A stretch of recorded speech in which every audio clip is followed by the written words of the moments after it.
বিশ্ব ইজতেমা উপলক্ষে যে কোনো ধরনের অপ্রত্যাশিত ঘটনা এড়াতে 14 দেশের নাগরিকদের ভিসা দেওয়ার ক্ষেত্রে বিশেষ সতর্কতা দিয়েছে সরকার।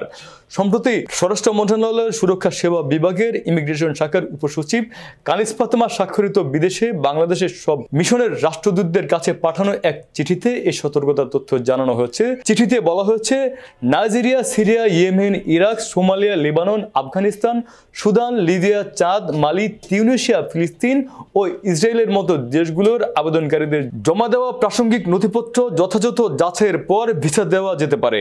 বিশ্ব ইজতেমার আয়োজন নিয়ে গত 4 নভেম্বর স্বরাষ্ট্র মন্ত্রণালয়ের জননিরাপত্তা বিভাগে অনুষ্ঠিত সভায় এসব সিদ্ধান্ত নেওয়া হয়। সভায় সভাপতিত্ব করেন স্বরাষ্ট্র উপদেষ্টা লেফটেন্যান্ট জেনারেল অবসরপ্রাপ্ত মোহাম্মদ জাহাঙ্গীর আলম চৌধুরী। সবার কার্যপত্র থেকে এসব তথ্য জানা গেছে। প্রসঙ্গত 2025 সালের 31 জানুয়ারি থেকে 2 ফেব্রুয়ারি পর্যন্ত বিশ্ব ইজতেমার প্রথম পর্ব ও 7 থেকে 9 ফেব্রুয়ারির দ্বিতীয় পর্ব অনুষ্ঠিত হবে। টঙ্গীর তুরাগতীরে ইজতেমার প্রথম পর্বে জুবায়ের পন্থীরা এবং দ্বিতীয় পর্বে সাদ পন্থীরা অংশ নেবেন।